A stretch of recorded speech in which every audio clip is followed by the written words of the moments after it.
Feliz sábado, mis hermanos. Para nosotros es un grato placer, un grato privilegio estar con ustedes. Quiero darle ya también una primicia. Nuestro manual de estudio pues ya está listo en alemán. Estamos ahora preparando todo el formato. Sería el 7º idioma y ya tan prontamente estará disponible en ruso. Sería el 8º idioma que podríamos estar ya empujando, y tenemos algunos hermanos muy interesados en arrancar sus grupos pequeños en estos idiomas. Recientemente, para la gloria de Dios, una chica coreana que estudia teología y habla español perfectamente, se ha integrado en uno de nuestros grupos pequeños y está muy animada también en trabajar y apoyarnos para llevar el programa del Plan de Dios también al coreano.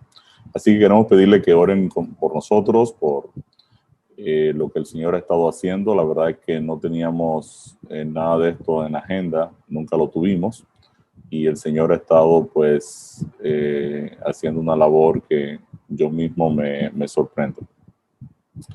En estos días estuvimos con un grupo de pastores, amigos, a los cuales tuvimos un devocional, y quiero tomar algunos elementos de nuestra presentación para con los pastores, solo para entrar en el contexto y hacer algunas inferencias que yo creo que son bien importantes para nosotros en este tiempo.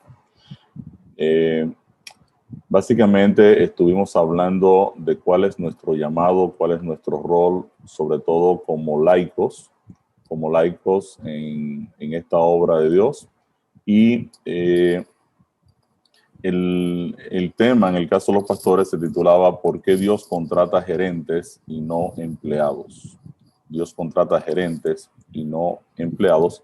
Y partiendo de solo este breve análisis de la diferencia entre un gerente y un empleado, quiero hacer algunas inferencias de cómo nosotros nos vemos, sobre todo cómo este servidor se ve en la dinámica del conflicto del bien y del mal, y en realidad cuál es el rol para el que Dios me ha llamado.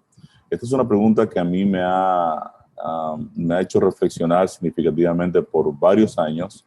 ¿Qué rol ocupo yo en la dinámica de la predicación del evangelio, en la dinámica de la iglesia? Y si en realidad yo estoy cumpliendo con el llamado que Dios me ha hecho dentro de esta iglesia, ¿no? Entonces aquí la pregunta es, ¿por qué Dios contrata gerentes y no empleados? Durante muchos años, pues yo he estado trabajando en el área de la ingeniería. Yo me gradué en el año 1986 de ingeniero electromecánico. En realidad ya han pasado 35 años. A veces la gente dice, oh, me gustaría ser como tú. Digo, bueno, eso es muy relativo. En realidad ha pasado mucho tiempo trabajando muy duro en el área de la ingeniería, y hemos, la verdad, que pasado bastante trabajo en el desarrollo de todo lo que hemos estado haciendo durante este tiempo. Y yo inicié a trabajar con 21 años como empleado de una empresa de ingeniería aquí en Santo Domingo, en la capital. Era una empresa de instalaciones de sistemas mecánicos, sistemas de aire acondicionado. 1 o 2 años después me asignaron la gerencia de proyectos de la empresa. Y unos 3 años más tarde renuncié a esta compañía y empecé a trabajar con un competidor de la primera empresa que me contrató. 2 años más tarde inicié entonces con un proyecto independiente, ya como hoy está de moda decir la palabra emprendedor. Y a los 3 años rompí la relación con el socio con que inicié esta empresa e inicié nuevamente una empresa de representación de marcas. 10 años más tarde, junto a otra oficina de ingeniería, conformamos la empresa de ingeniería de aire acondicionado más grande de Latinoamérica, con un total de unos 80 ingenieros y casi 90 marcas de representación exclusiva. Hace 3 años pues vendimos la corporación a una firma japonesa interesada en expandir su mercado en este lado del planeta. Sin embargo, en estos 35 años de ejercicio profesional, en el cual yo me vi como empleado, tanto como empleado, como gerente, como dueño, pude aprender que estos tres niveles de gestión tienen tres mentalidades completamente distintas. Son totalmente distintas. Entonces, cuando uno analiza en el mundo empresarial o cualquier tipo de organización, las organizaciones hoy en día humanas tienen tres niveles de operación. Está el empleado, tiene una mentalidad particular. De hecho, cuando estuve como empleado, pues yo tenía un enfoque particular. Luego tienes al gerente, que tiene otro tipo de visión. Y luego tienes al dueño, que tiene otro tipo de intereses. Sin embargo, cuando usted analiza la estructura de una organización ya desde el lado espiritual, y digamos, para ser más claro, la iglesia definitivamente no tiene disponible la posición de dueño.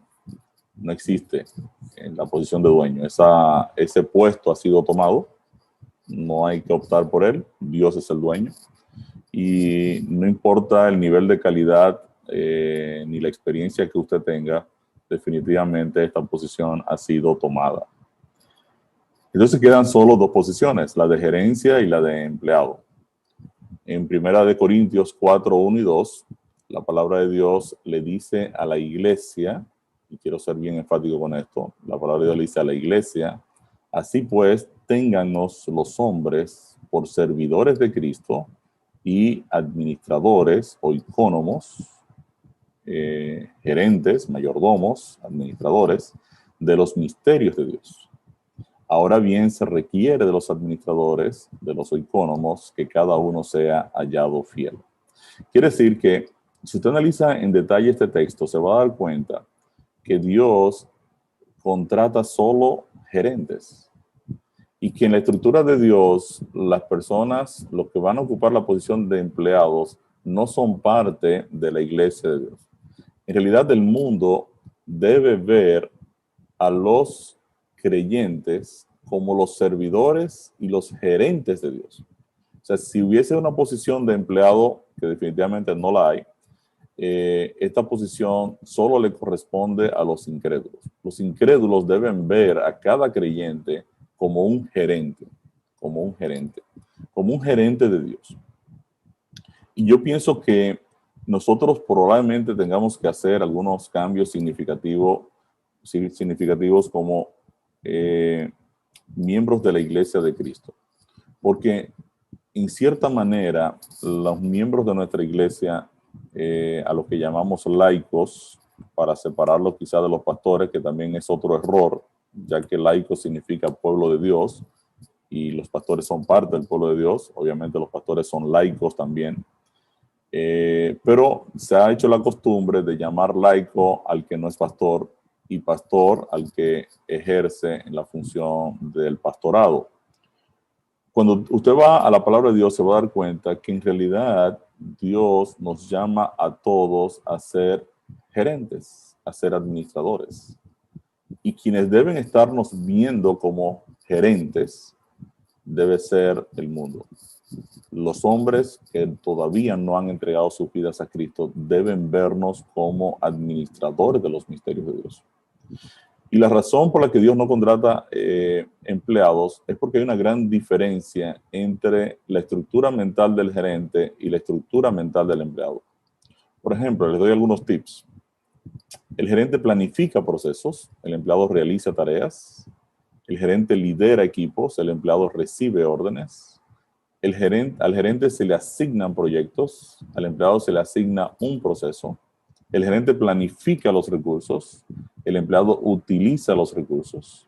El gerente innova, se revela cada día, se mantiene mejorando y busca la excelencia. Quiere decir que el gerente siempre está enfocado en un proceso de mejora continua, ¿verdad? De un incremento continuo de la calidad. Sin embargo, el empleado puede pasar la vida realizando la misma tarea. Un gerente se enfoca en la visión, el empleado se enfoca en el salario. El gerente conoce incluso sus limitaciones, el empleado desconoce incluso sus fortalezas. El gerente tiene carácter, cumple lo que prometió en el tiempo acordado.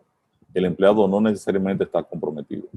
El gerente tiene carisma, el don de atraer a los demás. El empleado por lo general es orgulloso, inseguro y egoísta. El gerente trabaja en equipo, el empleado funciona solo. El gerente es emprendedor, el empleado no tiene iniciativa. El gerente tiene valor para arrostrar peligros, el empleado no asume riesgos. El gerente fija la atención con intensidad, el empleado no se concentra. Es generoso, magnánimo y da con buen ánimo, el gerente. El empleado por lo general no agradece lo que tiene. El gerente aplica el oído para oír, presta atención a lo que oye. El empleado oye pero no escucha. El gerente solo plantea soluciones. El empleado solo presenta problemas. Entonces ya usted se da cuenta que en el reino de Dios, Dios no llama a nadie como empleado. Nos llama a todos como mayordomos, como gerentes. Y aquí entonces viene una pregunta importante que yo debo hacerme. O sea, durante muchos años yo me he preguntado, ¿qué espera Dios de mí? O sea, Señor, ¿qué tú quieres que yo haga? El apóstol Pablo cuando tuvo ese encuentro con Jesucristo y él tenía todo un plan, toda una agenda, él iba a destruir, él iba a erradicar el cristianismo del medio, hasta que él se encuentra con Jesús. Cuando se encuentra con Jesús, termina en el piso y ciego, literalmente ciego. Y es increíble que Dios tenga que enceguecer a este hombre para que empiece a ver. O sea, a veces hay que quitarle alguna cosa relevante a uno para que uno pueda sencillamente moverse en una agenda correcta. Y la primera pregunta que el apóstol Pablo le hace, en ese momento se llamaba Saulo, a Cristo cuando se encuentra con él, Señor, ¿qué tú quieres que yo haga? Y esta es una pregunta que cada uno de nosotros debiéramos hacernos con sinceridad. Señor, ¿qué tú quieres que yo haga? Yo estoy consciente de que Dios me creó, me redimió y desea recibirme en gloria. Eso yo no lo tengo en discusión. Yo estoy bien claro en el objetivo fundamental del Evangelio. Sé lo que Dios hizo para conmigo. Sé lo que Él ha planificado en mi eternidad. Y yo estoy bien consciente de ese proyecto de salvación. Y también estoy bien convencido de que el Señor no me pide nada para garantizar mi salvación. Pero, o sea, no me pide que yo compre o que yo trate de hacer algún esfuerzo personal para merecer la salvación. Pero sí debe pesar sobre mí la necesidad de corresponder a ese riesgo infinito que conllevó mi salvación. O sea, Dios ofrece la salvación de forma gratuita. Es gratuita. Y muchas veces nosotros entendemos, bueno, ¿será que yo tengo que pagarle a Dios? No tengo que pagarle a Dios. Sin embargo, debe gravitar en la mente de la persona que ha sido redimida, debe gravitar esa percepción de decir, wow, pero por lo menos yo debiera corresponder con esto que Dios ha hecho. A mí me gustaría saber cómo yo podría, aunque sea, hacer un pequeño aporte a la obra de Dios en función de lo que ya Dios hizo por mí. Y el apóstol Pablo, quien se veía como un gerente de Dios, lo tenía esto bien claro. O sea, Pablo sabía que él no podía comprar su salvación porque la salvación no estaba en venta. La salvación es un regalo. Dios la ha regalado. Pero él también estaba claro de que tenía que haber una respuesta de parte de él a esa inversión infinita que Dios realizó por amor para redimirlo. Y cuando él se ponía a pensar seriamente en el costo de su salvación, él no encontraba manera de decir, wow, pero es que hay algo que yo tengo que hacer necesariamente, yo tengo que moverme, yo tengo que, de alguna otra forma, saber cómo colaboro con Dios en este proyecto. En Romanos 8:32, el apóstol Pablo escribe a la iglesia y le dice que Dios no escatimó ni a su propio Hijo. O sea, Dios nos regateó con el objetivo de salvarnos. La salvación nuestra no fue un proceso de Dios decir, bueno, ¿qué es lo menos costoso que yo pudiera hacer para redimir al hombre? Dios no hizo eso. Me da mucha gracia. Durante muchos años yo estuve trabajando en nuestra empresa, abrimos un departamento de seguridad de proyectos contra incendios. Y ahí me daba mucha gracia porque muchas empresas que nos llamaban para pedir una cotización de seguridad para evitar que la empresa se quemara, pues estaban muy preocupados con el nivel de costo de la inversión que tenían que hacer. Obviamente hacer una red de protección de incendio con tuberías, bombas de incendio, todo eso es una inversión relativamente importante. Pero muchas empresas buscaban la manera de decir, ¿y qué es lo menos que yo pudiera invertir en la seguridad? O sea, yo me reía porque yo decía, bueno, es como que cuando usted compra un chaleco antibalas, ¿verdad? Usted dice, bueno, ¿cuál es el chaleco más barato que yo puedo comprar? Entonces dice, bueno, mire, este solo llega hasta calibre 9, lo puede proteger a usted hasta un calibre 9, no un calibre 22, ni 25, ni una Magnum. Quizás con esto te puede resolver. Es como que usted dice, bueno, deme el chaleco más barato, ¿no? En el tema de la salvación, el asunto no es qué es lo más barato, sino qué es lo que se requiere. Y Dios se dio cuenta que lo que se requería para redimirnos era la entrega de todo, su propia vida, entregarlo todo, poner todo sobre la mesa. Entonces el apóstol Pablo tenía esto bien claro cuando dice, Dios no regateó, Dios no escatimó, Dios no barajó, ¿verdad?, la solución de tu salvación y la mía. Entonces, obviamente, cuando uno reflexiona en esto y uno dice que Dios hizo esto, o sea, el creador del universo, el creador de todo el universo, fue capaz de entregarlo todo por amor a nosotros.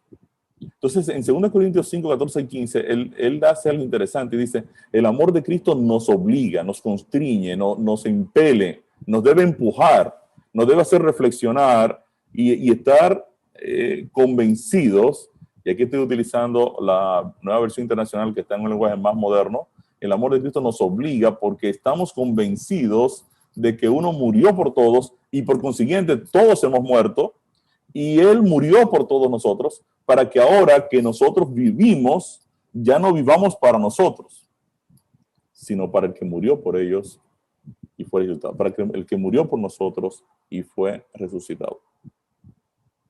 Quiere decir que el apóstol Pablo está viendo aquí que tiene que haber una respuesta de parte nuestra de agradecimiento, una respuesta basada en la reflexión de lo que Dios pudo hacer en nuestro favor. O sea, tiene que haber necesariamente una respuesta.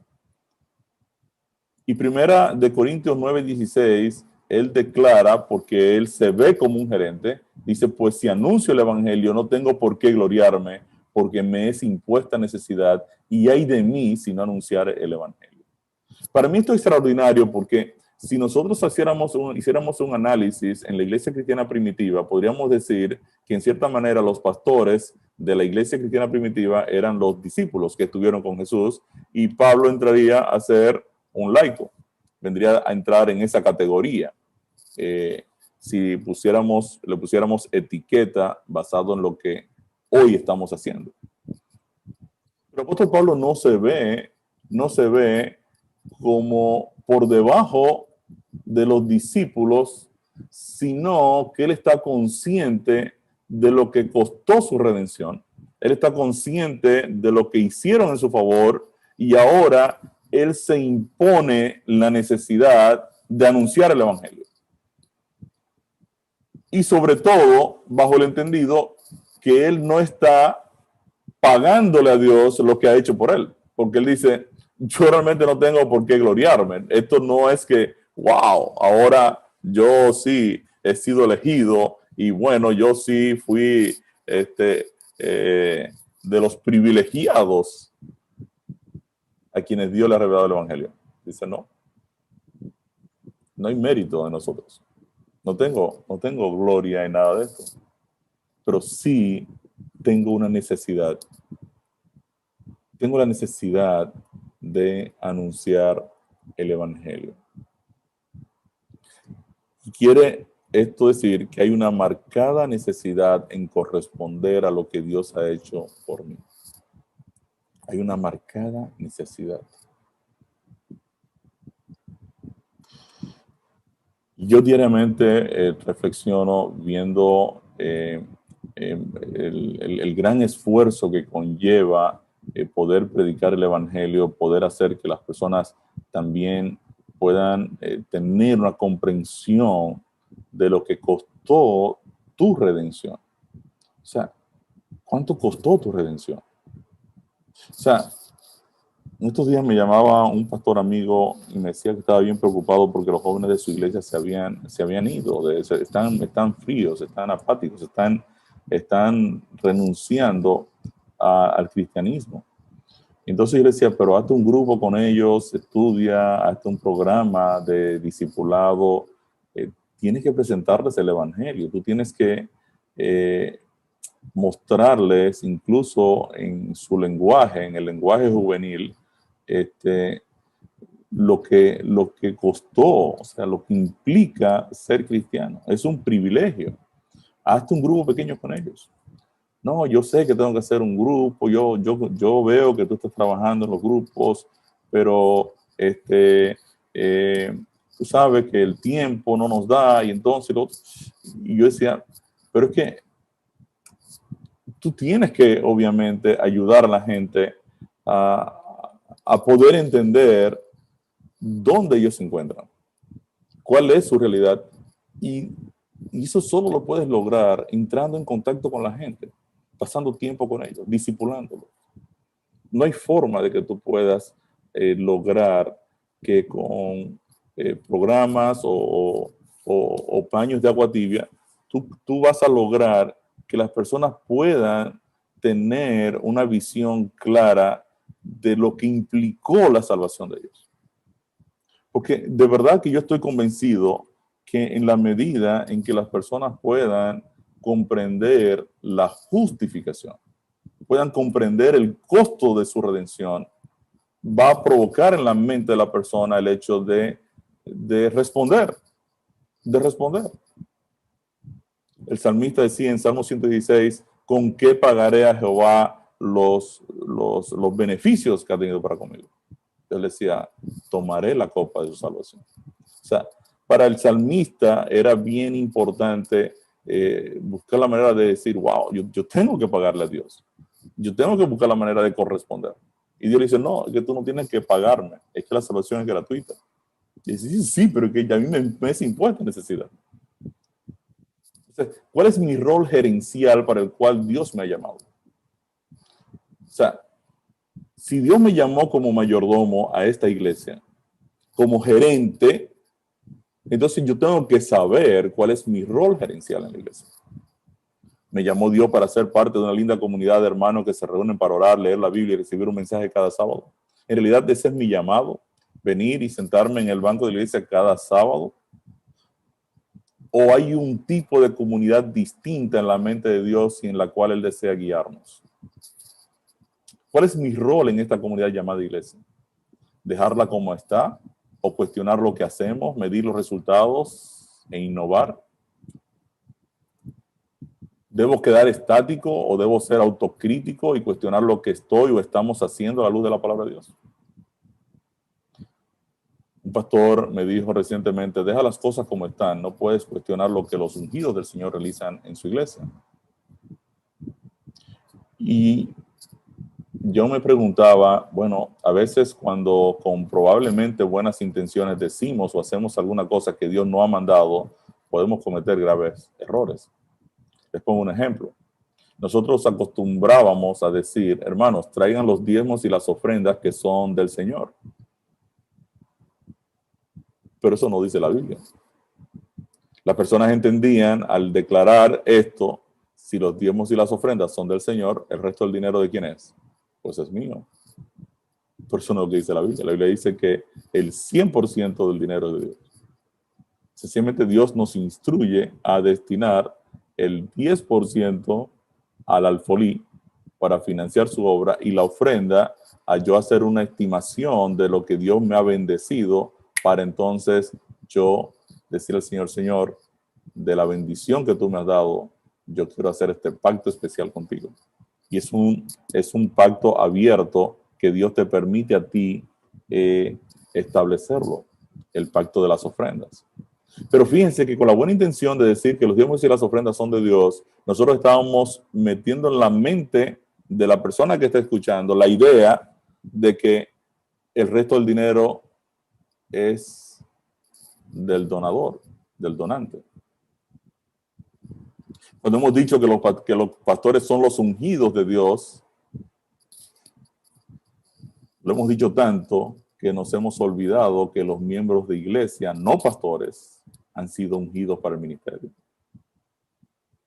O sea, aquí los ungidos no son solo los pastores. Aquí los ungidos son todos los que son parte del pueblo de Dios. Y quiero ser bien respetuoso. Nosotros amamos a nuestros pastores, sabemos el esfuerzo que hacen, sabemos el compromiso de muchos de ellos, pero en realidad lo que quiero llamar la atención es que el laico, el miembro laico al que llamamos laico, porque obviamente todos somos laicos, cada laico también ha sido ungido para el ministerio. Nosotros como iglesia creemos en el sacerdocio de todos los creyentes. Quiere decir que cada persona que viene a la iglesia de Dios es un mayordomo, es un gerente, es un sacerdote. Y yo pienso que gran parte de nuestra problemática es no entender quién soy yo en la iglesia de Dios. Entonces lo que les quiero decir a ustedes es que todos los miembros de la iglesia han sido ungidos por el Espíritu de Dios para desarrollar un ministerio particular con los dones que el propio Espíritu Santo ha colocado en nosotros. En el mismo momento en que somos bautizados, somos ungidos y debiéramos identificar nuestros dones e iniciar nuestros ministerios. Porque lamentablemente hay una gran diferencia en lo que se enseña hoy en el mundo cristiano no adventista, donde yo tengo un pastor que es el dueño de la iglesia literalmente. En nuestra iglesia las cosas no funcionan así. Nosotros como iglesia creemos en el sacerdocio de todos los creyentes. Tenemos muy claramente definida la palabra de Dios, respetamos la palabra de Dios, la entendemos, la comprendemos, la predicamos y estamos comprometidos con ella. Entonces, ¿debo yo ser autocrítico?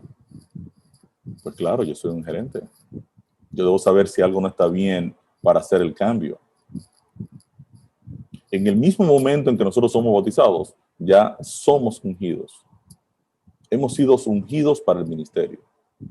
El pastor no solo es el ministro, el miembro de iglesia también es un ministro, porque tiene que tener identificado cuál es su rol y cuál es su trabajo en la edificación de la iglesia de Dios. ¿Cómo Dios se ve a sí mismo? Si usted va a la palabra de Dios, se va a dar cuenta cómo Dios se ve. Isaías 45:21 dice que Dios hablando, dice, y no hay más Dios que yo, Dios justo y salvador, ningún otro fuera de mí. Dios se ve como salvador. Juan 4:42, y sabemos que verdaderamente este es el salvador del mundo, el Cristo.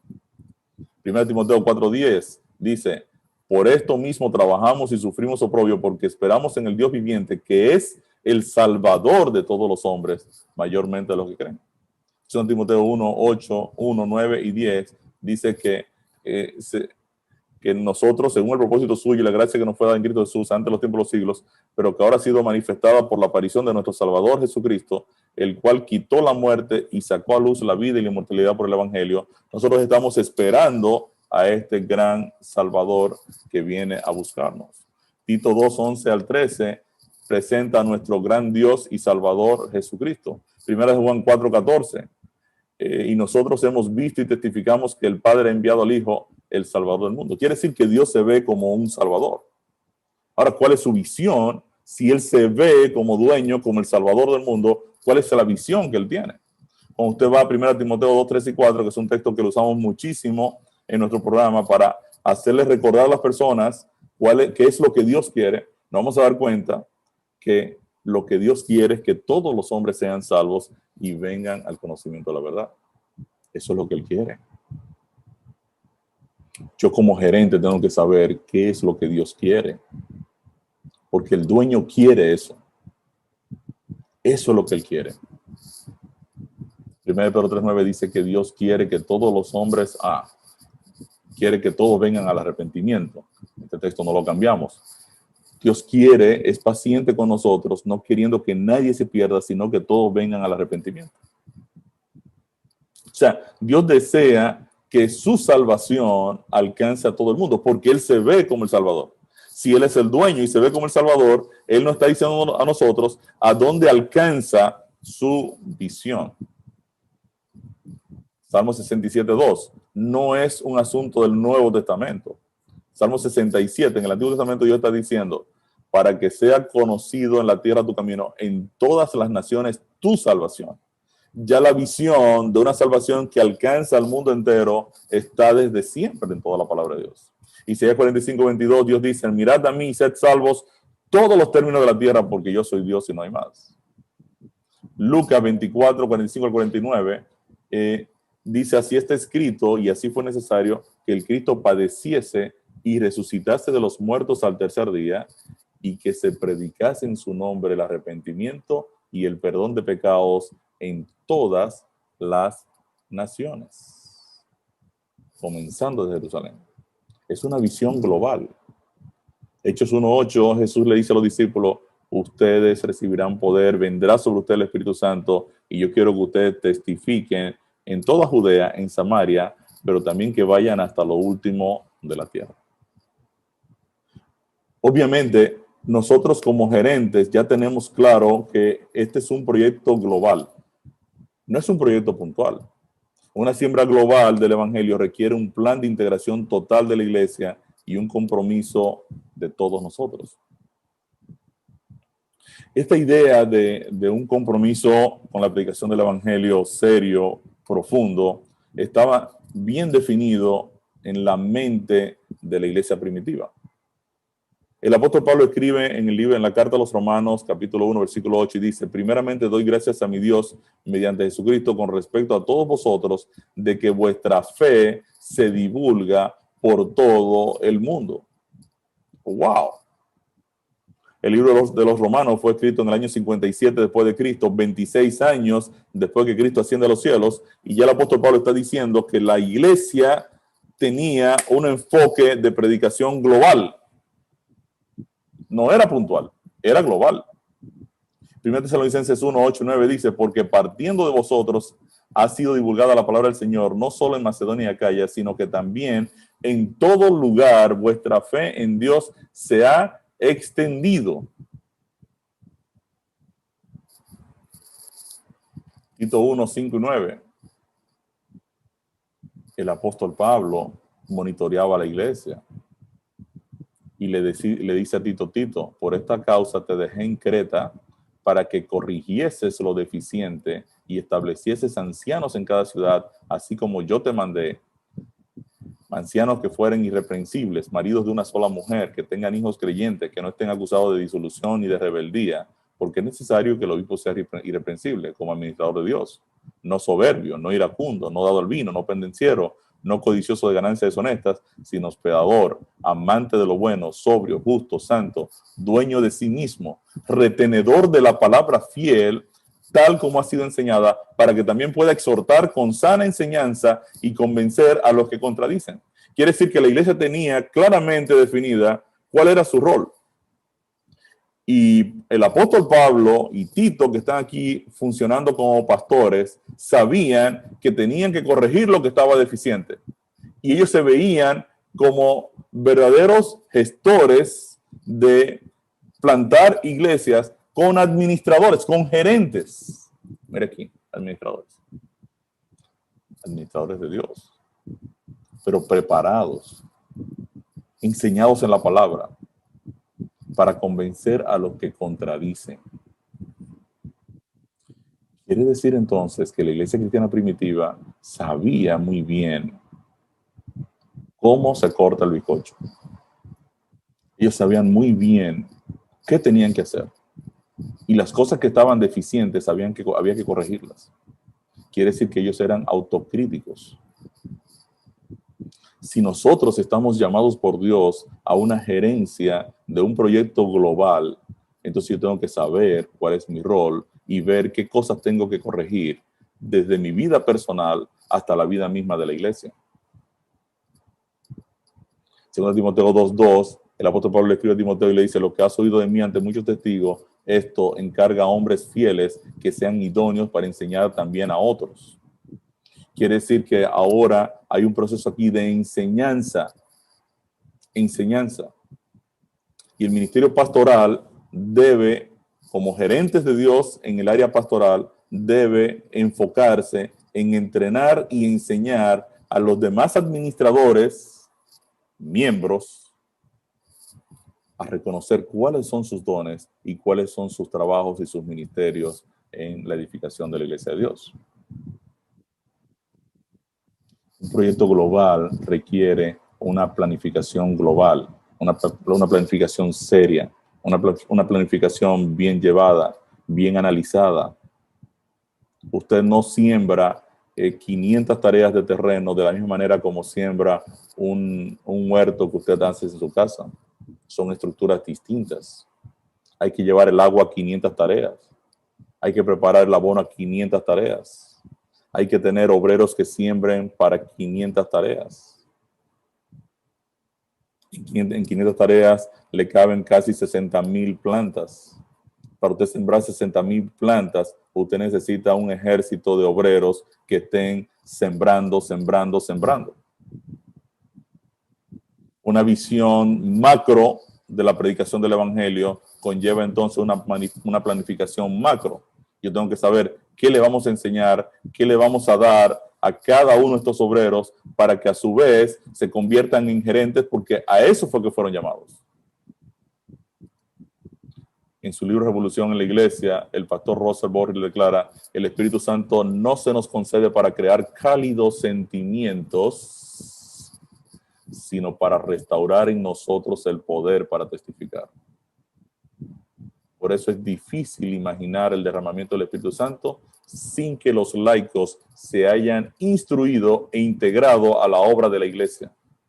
El Espíritu Santo capacita a la iglesia en forma sobrenatural para cumplir con su misión de alcanzar al mundo para Cristo. Nunca podremos divorciar al Espíritu Santo de la misión de la iglesia. Esta fue la principal razón para el derramamiento del Espíritu Santo en Pentecostés. Es triste lo que está pasando en el mundo cristiano, porque se está utilizando y manipulando el Espíritu Santo. Ay, yo me encontré, yo recibí al Señor. No es para producir cálidos sentimientos que el Espíritu Santo es derramado. Nunca debemos contemplar el derramamiento del Espíritu Santo como algo separado de su función, que es hacer discípulos. Es por eso que no podremos terminar la obra sin el Espíritu Santo. El Espíritu no puede ser derramado a menos que haya gente dispuesta a ser colmada de poder, a ser capacitada para compartir a Cristo con el mundo que les rodea. Entonces, como gerente de Dios que soy, yo debo analizar cuál es el plan del dueño y evaluar dónde me encuentro en relación con la visión del dueño y la tendencia de nuestro movimiento en función de la misión. Quiere decir que yo tengo que hacer una evaluación de dónde yo estoy, en el tiempo, el avance que llevo, dónde yo me encuentro. Pero no solo dónde yo estoy hoy parado, sino cuál es mi tendencia.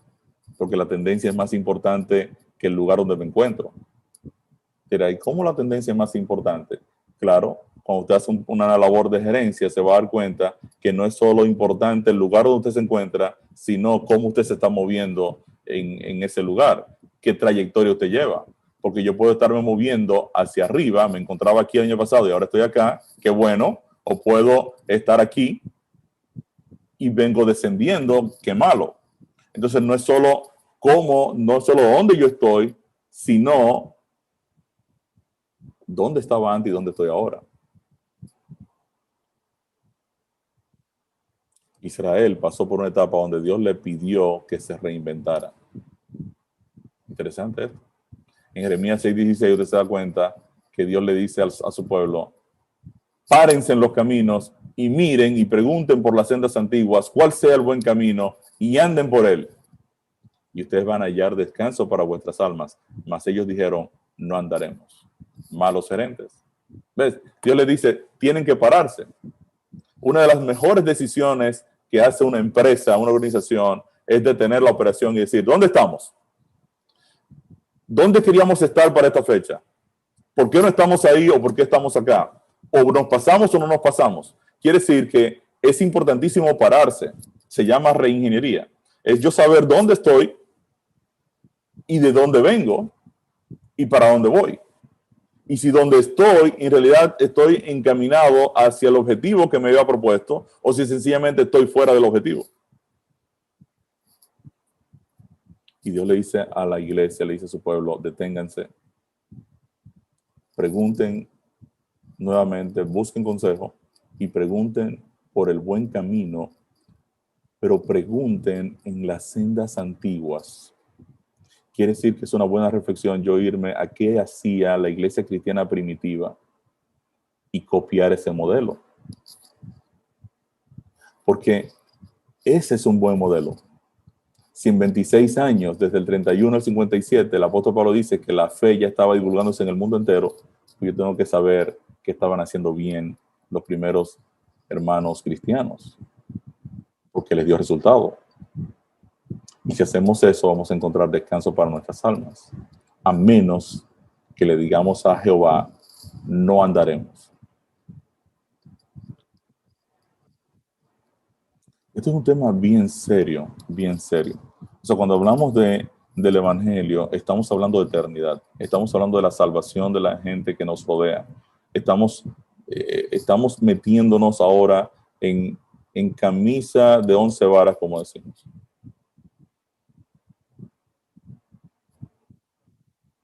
Porque si bien la salvación es gratuita, Dios quisiera ver en nosotros el agradecimiento, quisiera verlo. Porque agradecer, dar gracias, es tener memoria, es recordar. Es recordar, recordar, recordar. Entonces, como gerente de Dios, con un claro conocimiento del Evangelio, ¿qué yo debo hacer? Miren qué interesante. El apóstol Pablo le escribe a la iglesia en Éfeso, en Efesios 6, y le dice, vístanse de toda la armadura de Dios para que ustedes puedan estar firmes contra las acechanzas del diablo. Y él sigue diciendo en el versículo 13, por tanto, tomen toda la armadura de Dios para que podáis resistir en el día malo y habiendo acabado todo, ustedes puedan permanecer firmes. Quiere decir que si yo voy a ser un gerente de Dios, inmediatamente me voy a vestir con la coraza de justicia, el escudo de la fe, el cinto de la verdad, donde entra la palabra de Dios, que es la espada del Espíritu, ¿verdad? Las sandalias del Evangelio. El Evangelio se mueve, pero fíjense, dice, toma el yelmo de la salvación. Quiere decir que en la gerencia de Dios, lo que protege mis pensamientos, lo que protege mi cabeza, es la salvación. Lo que el texto me está diciendo entonces es que mi gerencia debe estar planificada, debe estar protegida por el tema de la salvación. El apóstol Pablo está citando a Isaías 59:17, que decía aquí, pues de justicia se vistió como de una coraza, con yelmo de salvación en su cabeza. Lo que protege al gerente de Dios es la salvación, porque es aquí donde se generan las ideas, los planes.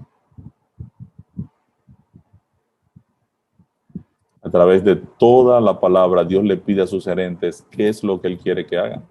Salmo 96:2. Cantad a Jehová, bendecid su nombre, anunciad de día en día su salvación. Increíble, impresionante. O sea, Dios ya en el Antiguo Testamento está diciéndole a su pueblo, anuncien mi salvación. Isaías 52:7. Cuán hermosos son sobre los montes los pies del que trae buenas nuevas, trae el evangelio, la buena noticia, del que anuncia la paz, del que trae nuevas del bien, del que publica salvación, del que dice a Sión, tu Dios reina. Primera de Crónicas 16:23. Cantad de Jehová toda la tierra, proclamad de día en día su salvación. Marcos 16:15-16. Id por todo el mundo y predicad el evangelio a toda criatura. El que creyere y fuere bautizado será salvo, mas el que no creyere será condenado. Mi querido hermano que me escuchas, tienes que tomar el yelmo de la salvación. Tienes que asumir una gerencia. Mi querido pastor que me escuchas, tus miembros de iglesia son gerentes llamados a ser ministros, llamados a multiplicarse, llamados a participar en esta iglesia como gerentes. Tu labor como pastor de la iglesia es activar el ministerio de cada hermano de la iglesia. Que ellos puedan identificar sus dones y ponerse en marcha y marchar.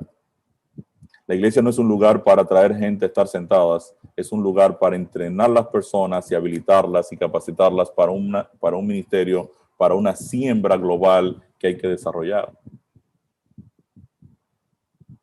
Dios quiso darnos a nosotros el ministerio de la reconciliación, quiso darnos el privilegio de que nosotros nos encarguemos de su siembra. Nos dio el terreno, nos dio los dones, nos dio las habilidades, nos ha dado la vida, nos ha dado todo, pero sobre todo nos ha entregado su salvación. Nos ha redimido, ha pagado un precio infinito por cada uno de nosotros. Y nos dice, aquí está el terreno. ¿Qué ustedes quisieran hacer? Y Él solo espera que digamos, wow, yo quiero vivir para ti, porque tú entregaste tu vida por mí, diste todo por mí. Y yo quiero, por lo menos, aportar un pequeño grano de arena. Yo quiero involucrarme con tu proyecto de salvación. Dios espera una respuesta de parte nuestra de comprometernos con la salvación. Mateo 28:18-20, Jesús le dice a los discípulos, yo tengo toda la potestad del cielo y la tierra. Ya la salvación está asegurada, ya yo la pagué, yo he resucitado, ya yo morí, ya yo satisfice la demanda del pecado, de condenación a toda la humanidad, ya yo le pagué al pecado, yo los compré a ustedes. Yo tengo ahora toda la potestad del cielo. Ya el eje del mal no tiene nada que hacer. Ya yo he ganado en la cruz. Por tanto, vayan, hagan discípulos a todas las naciones. Bautícenlos, enséñenles. Entonces, el texto termina diciendo, miren, yo voy a estar con ustedes todos los días hasta el fin del mundo. O sea, la presencia de Cristo en medio nuestro está en el contexto de nuestra disposición de discipular a otros. El concepto Cristo en nosotros, que la palabra de Dios presenta, lo hace en el contexto de nuestro compromiso con esta salvación.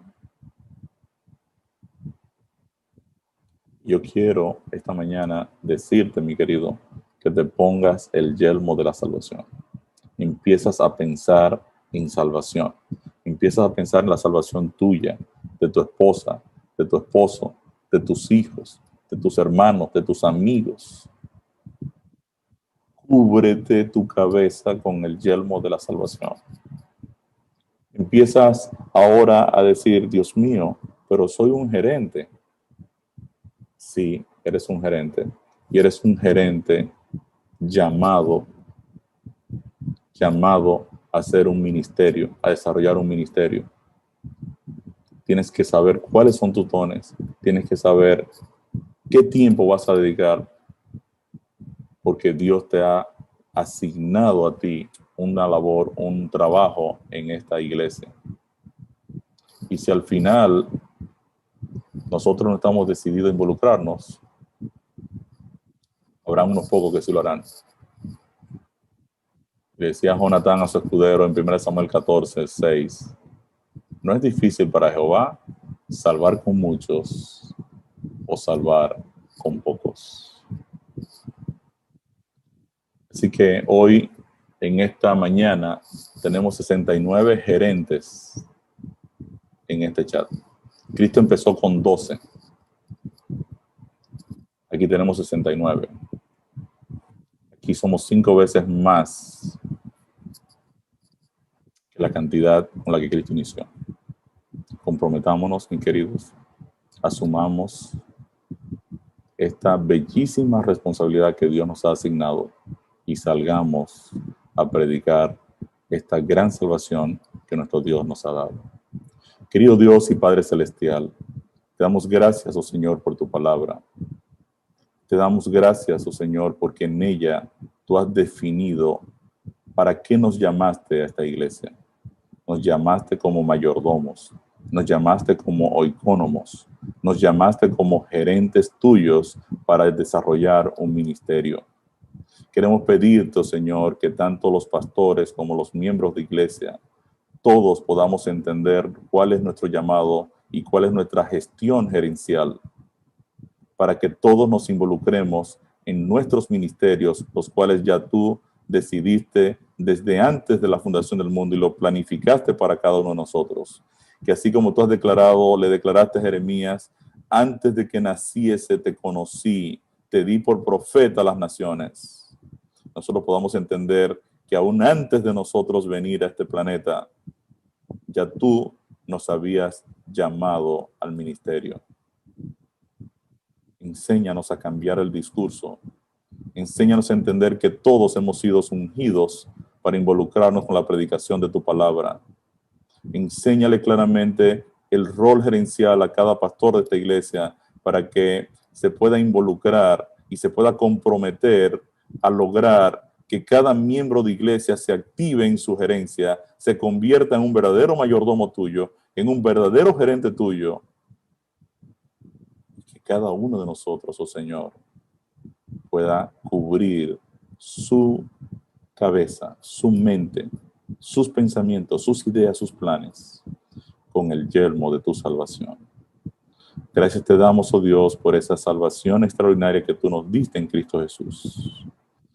Hoy en día queremos agradecerte por el bautismo de Marta, por el bautismo de la hermana María en California y por el bautismo también que han presentado algunos de los hermanos. Quiero pedirte de manera especial, oh Señor, que tú pases tu mano de sanidad sobre los enfermos en tu iglesia. Hay líderes de tu iglesia comprometidos con tu evangelio que están en hospitales en esta hora. Queremos interceder por ellos.